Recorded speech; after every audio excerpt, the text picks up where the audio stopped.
I don't know how to protect you this time. Lorraine!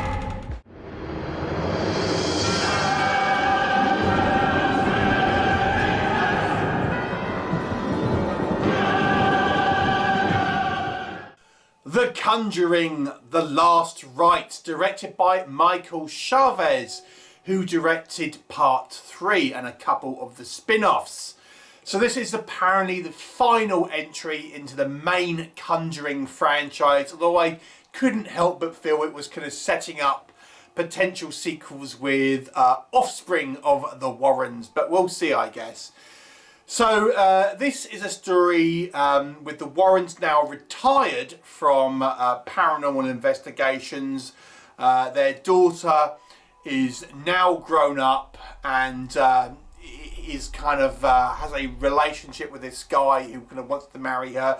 We see a kind of a prologue at the beginning showing that when the daughter was born, they were actually involved in a case that maybe has affected this daughter during childbirth, and now that same demonic entity seems to be sniffing around a family in Pennsylvania, but with the hope of maybe attracting the Warrens and getting its demonic mitts on the now adult daughter.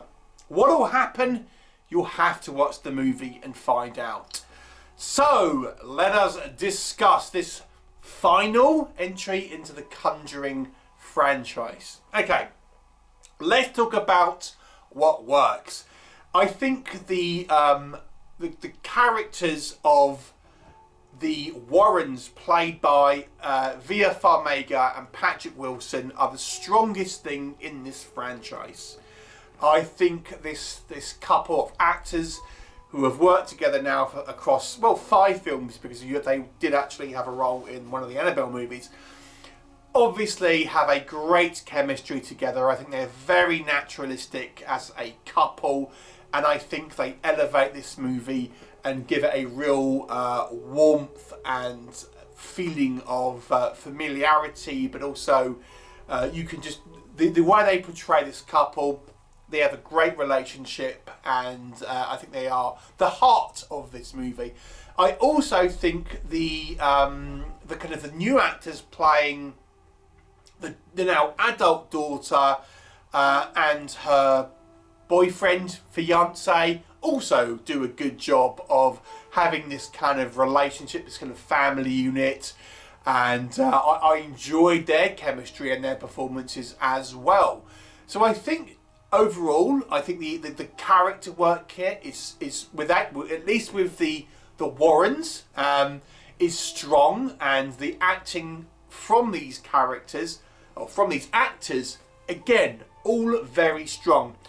This movie takes place in 1986, for the bulk of the movie at least, apart from the kind of the prologue, so to speak. And I think they actually do a fairly good job here of things like the hair and makeup to give you that kind of that 80s pizzazz.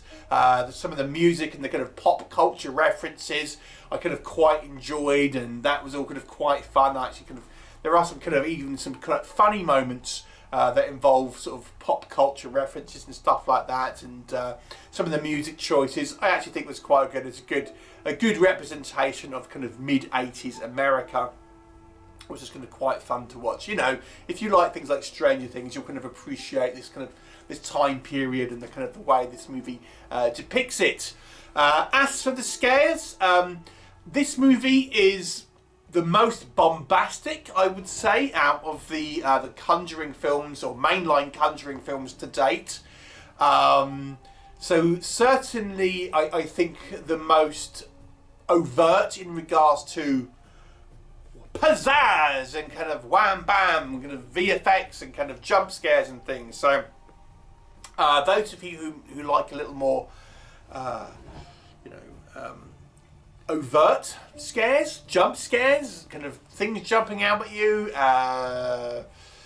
more explosive set pieces, I think might enjoy this kind of style more than maybe compared to the more subtle events, maybe compared to maybe the original film, for example. But nonetheless, there are a couple of decent sort of well-staged jump scares and kind of set pieces that are pretty creepy. So that was, again, pretty good in regards to some of its kind of like, you might see where I'm going with some of the negatives here, but some of the kind of the set pieces in a vacuum, I think, you know, they're kind of fairly kind of well sort of staged in regards to technical elements and things like that. And, you know, on a technical level, the movie's, you know, is perfectly kind of proficiently made, things like this. So that's all pretty good. And this movie, I would say, in a way, feels like it has the more stakes than maybe some of the other films. We actually get a few kind of cameos from, you know, characters that we've seen in the Conjuring universe here. We even get character deaths in this movie. So no spoilers, and it might not, it's not necessarily who you're going to be thinking of.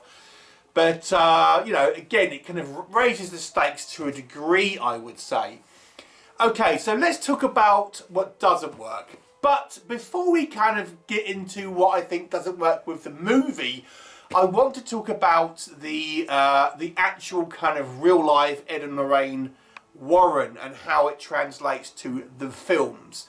Because I have seen some criticism about how Ed and Lorraine Warren are portrayed in the film compared to how they are in real life.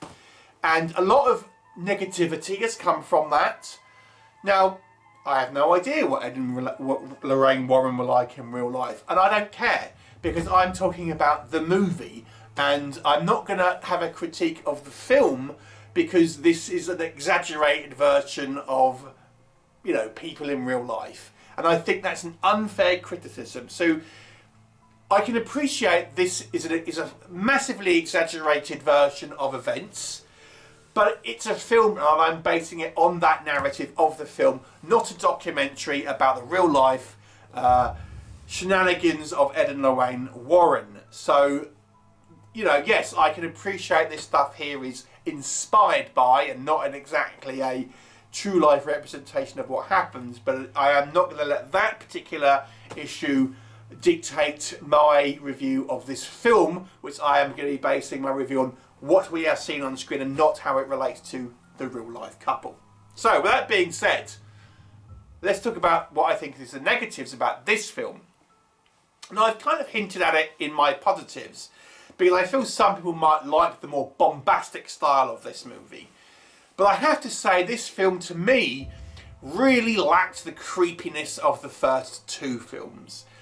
I didn't really get that creep factor very much at all with this third movie, and instead the movie seems massively over the top at certain points when we kind of get to these kind of set pieces. I mean, I guess you can watch, and there was a guy in the cinema where we watched this filming all the kind of the scary sequences, and I guess when you watch it, they're kind of quite fun.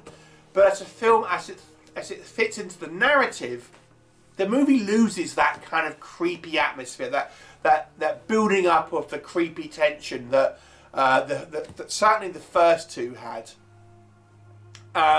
Instead, you know, you have massively over the top set pieces coupled with weird decisions and things that don't make a lot of sense, and like they're just there to kind of like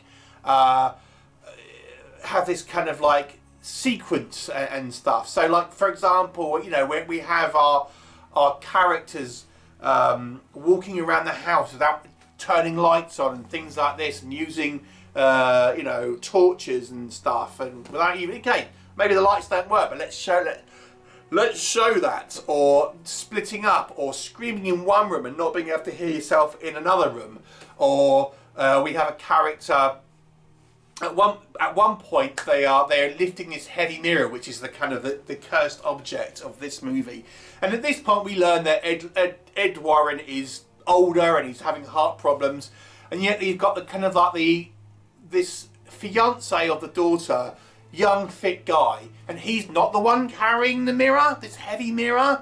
Instead it's Ed Warren and the father of this family, the two older guys. Why are the two older guys carrying this very heavy ornate mirror? And then we get this young guy, he needs to go and get the car which is parked next door, and for some reason is like speeding to drive about 20 foot to the next house, and it's just like, I'll tell you why it is so he can hit the brakes when he sees something in the road, and it's just like, so I think some of the kind of the set pieces are just silly, just don't make any sense, and they're just like over the top. And let's talk about villains, because the 3 Conjuring movies prior to this, and yes, I include the third one in this one, have had a established kind of like villain in the movie. They've had their own sort of character to a degree. This one doesn't really have that. We learn this is the original demonic force from their like one of their first cases that has been kind of waiting to kind of like try and get the Warrens back, but we never really get a villain character like we did with Valak from the second movie, the occultist with the third movie, or even the witch with the original film. That just isn't here with this movie. So you never really get a villain, so to speak. You kind of get more of a nondescript demonic kind of force. Let's talk about the family. There's some kind of like, we get some sequences that set up this kind of haunting, and again, I quite liked them in the vacuum. There's some sort of fairly sort of spooky sequences to a degree. Nothing that touches the original 2 movies, but I never really felt like we got to know the family like we did in the first 2 movies, again, or even the third movie, I have to say. So, you know, you never really feel like you get to know these people. Next thing is, I think this movie is a little long, to be honest. There's a lot of time with family sequences, and I quite liked them to a degree, but maybe we didn't need to spend so much time on this. But on the flip side of that, I think our family that are haunted seem undeveloped, and there's some sequences here where I feel needed more context. So the whole point of this movie is that there's this haunted mirror, or this possessed mirror, and at one point these 2 teenage daughters from this house get rid of the mirror, and at this point they don't really realise they're being haunted, they just think it's an ugly mirror. And then the next thing we see is this mirror getting crushed by a garbage truck, and at the same time this girl is now choking up like shards of broken mirror, you know, and she's throwing up, and then she's like spewing blood. So you're thinking this mirror is like, bits of mirror are coming up from her, you know, throat, and it's cutting her to pieces and stuff. And thinking, oh my God. And she's rushed off to hospital. And then the next time we see this family, she's back and it's never mentioned. I think, well, surely this would have like caused her major injuries and stuff. It's never really discussed, and so that again, it just needed. I was waiting for that next scene to see her in hospital, going, "What's going on?" You know, but no. The next time we see this family, she's back. She seems to be perfectly fine, and it's never mentioned. So, I have to be honest with you. I feel this movie was disappointing. I feel this is. I've got to be honest with you. The weakest out of the franchise, mainline franchise. Now, the third one had its issues, but I will say with the third one, at least I feel it did something different with the story. This one is kind of like a haunted house story like the first 2, but not done nearly as well. You know, the third one, again, it was somewhat average, but at least it tried to do something different. The only thing I would say that works better in maybe this movie was the kind of the family bonding relationship with the daughter and the kind of like the daughter's fiance, and those kind of like interactions I do think give the film maybe more heart than the third one, and certainly in regards to our kind of now 4 kind of family unit of Warrens, so to speak. So I'm going to give it a 5 out of 10, which is what I gave the third movie. Although I got to say, at a push, I would think I probably prefer the third movie to this one. So, you know, again, I think this is probably the weakest out of the actual scarier stuff, but maybe the kind of the relationships and the characters of the Warrens and the son-in-law do elevate it to maybe 5 out of 10, the same as I rated the third movie. But for certainly, and based on the horror stuff, it's the weakest, if you want my honest opinion. And that's what you're here for, I guess. So I'd be curious to see other people's opinions on this movie and what you guys think. Please do let me know your thoughts if you've seen it. How did you feel it compares to the other three and maybe the spin-offs? 5 out of 10 for me. Let me know your thoughts and I look forward to seeing you next time.